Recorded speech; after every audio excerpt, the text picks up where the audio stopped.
memahami teks bahasa Inggris.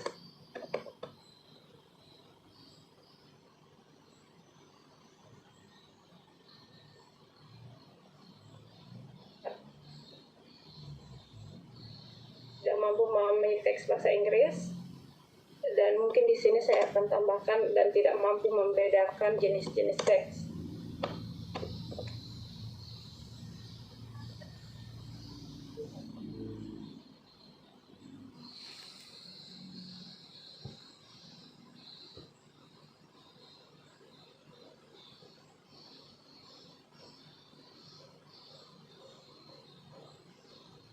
Jadi peserta didik tidak mampu memahami teks dan tidak mampu membedakan. Ini saya hapus dulu. Dan tidak mampu membedakan jenis-jenis teks dalam bahasa Inggris.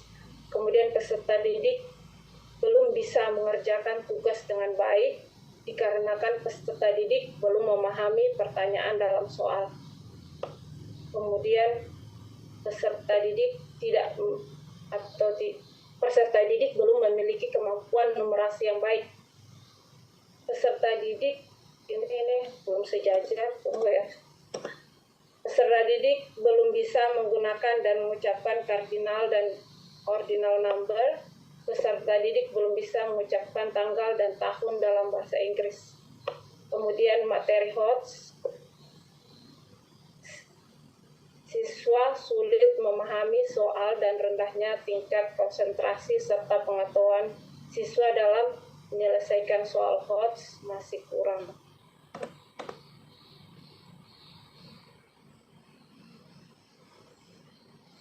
Kemudian peserta didik kurang terbiasa mengerjakan soal-soal HOTS. Guru banyak terfokus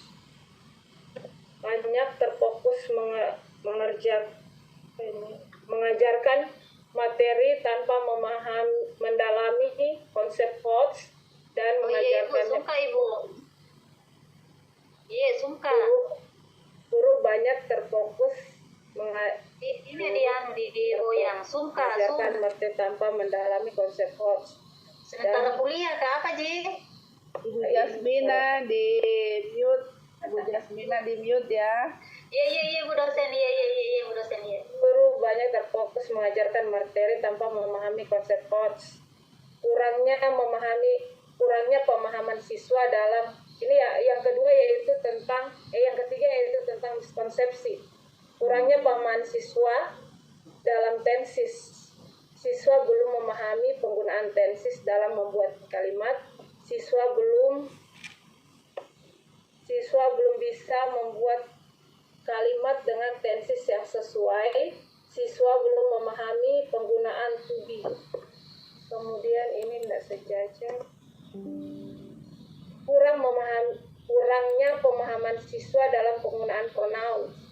Siswa belum dapat menempatkan pronouns pada kalimat dengan tepat. Siswa belum bisa membedakan antara pronoun to be dan subject. Kemudian yang berikutnya itu masalah motivasi.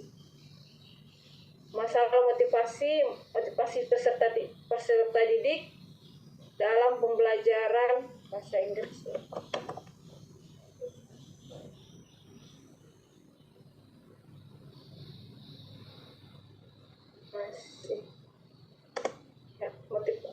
Motivasi peserta didik dalam pembelajaran bahasa Inggris masih kurang. Peserta didik kurang semangat dalam pembelajaran, terutama dalam pembelajaran menghafal kosakata. Kemudian keaktifan peserta didik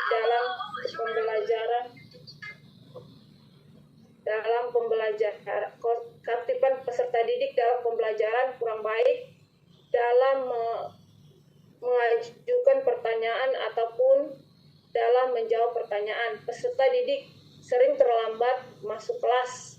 Peserta didik sering keluar masuk kelas. Peserta didik kurang memperhatikan guru ketika sedang menyampaikan materi. Kemudian yang kelima, yaitu kesulitan belajar siswa, termasuk siswa berkebutuhan khusus dan masalah pembelajaran berdifferensiasi di kelas berdasarkan pengalaman mahasiswa berdasarkan pengalaman saat menjadi guru. Terdapat siswa yang masih belum bisa membaca dengan lancar, bahkan membaca per huruf, padahal usianya sama dengan teman sebayanya. Guru belum dapat memfasilitasi kebutuhan semua murid. Ini mungkin saya mau tambahkan nantilah. Siswa mengalami keterlambatan perkembangan, daya ingat yang sangat lemah, sehingga sulit mengingat materi yang disampaikan guru. Kurang pelatihan bagi guru berkenaan dengan pembelajaran berdiferensiasi. Guru masih memaksakan kehendaknya. Ini masih dalam satu. Guru masih memaksakan kehendaknya dalam pembelajarannya.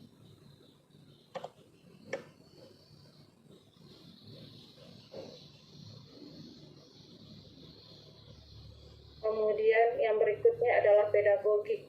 Belum maksimal menggunakan model strategi dan metode pembelajaran. Guru lebih banyak menggunakan model ceramah sebagai penyampaian materi. Guru kurang mengembangkan metode dan model atau strategi pembelajaran yang lain karena keterbatasan waktu mendesain model pembelajarannya. Kemudian guru belum benar-benar memberikan asesmen atau penilaian yang maksimal. Guru belum memahami dengan baik model asesmen atau penilaian peserta didik di kurikulum terbaru. Guru terpaksa menambahkan nilai siswa karena banyak yang tidak tuntas. Guru masih menggunakan media yang sama pada setiap topik. Guru enggan membuat media pembelajaran. Mungkin itu saja yang bisa saya angkat untuk sementara. Nanti insya Allah kalau nanti akan ditambahkan mungkin atau diperbaiki lagi. Mungkin masih ada yang sama kalimatnya atau ini ya, karena tadi masih buru-buru dibuat. Terima kasih, Bu. Ya, baik. Terima kasih Ibu Nur ya. Mantap Ibu Nur, tampil pertama ya. Untuk coba, Bu. Iya. Kalau tidak dicoba gimana kalau ditahu ya, kalau kita keliru kita udah benar ya.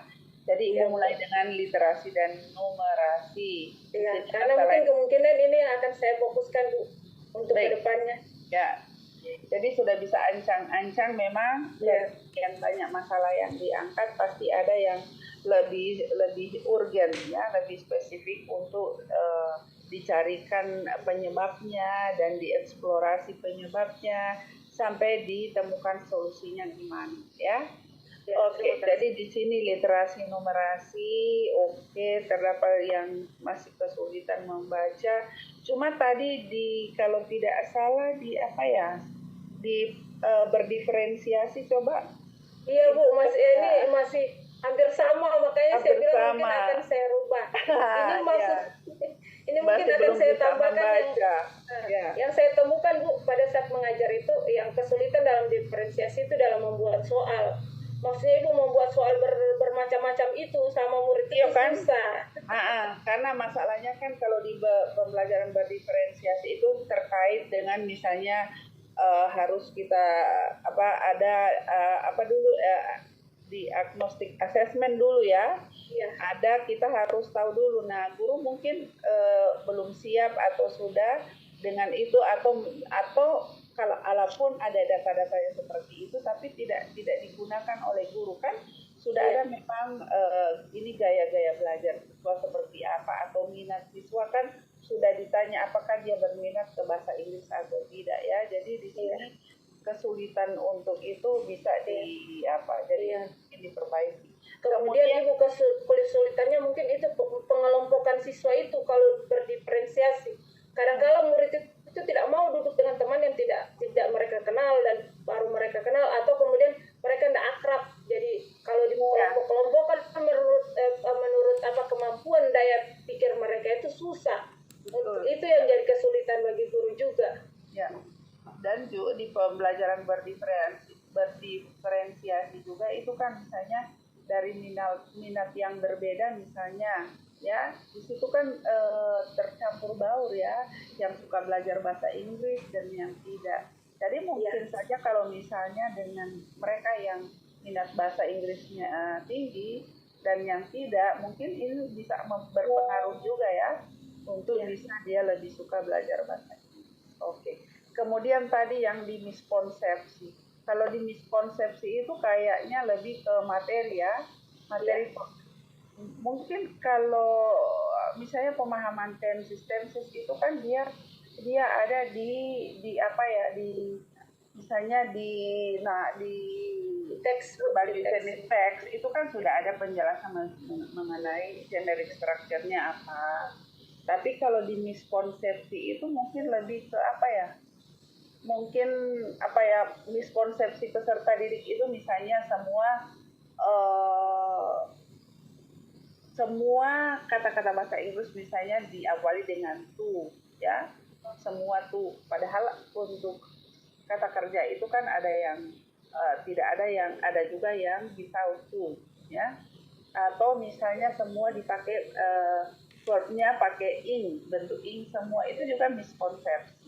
Ya. Kalau Bu, perbedaan kayak macam anak-anak itu kurang tidak tahu tentang verb, noun, ya, ya apa bisa masuk di sini di miskonsepsi? Bisa saja miskonsepsi. Yang dia tahu pokoknya itu kata bahasa Inggris, dia tidak tahu mana yang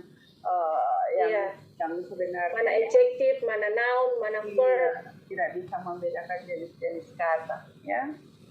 Jadi seperti itu. Tapi ini sudah ada modelnya ya untuk Ibu Nurdiawati, ya. Nanti insya Allah saya tambahkan, Bu, ya. Iya. Nanti juga kalau misalnya kan pada akhirnya mungkin Ibu nanti akan memilih 5 ya kalau tidak salah nanti untuk penyebab masalah. Jadi memang Ibu sudah bisa target ada, ini nanti akan saya angkat di langkah berikut, ya. Iya. Oke Ibu Nur, terima kasih. Ya, sama-sama. Ibu Lis sekarang lagi menerima materi ya untuk pas di ini. Jadi mungkin saya pindah dulu ke nanti barangkali Ibu Lis sudah memberikan komentar. Silakan kalau ada yang sudah siap, Bapak Ibu.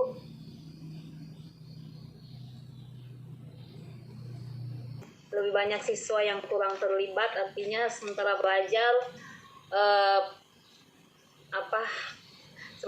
banyak keluar masuk, banyak izin, banyak bercerita. Yang kedua, materi pembelajaran yang belum relevan.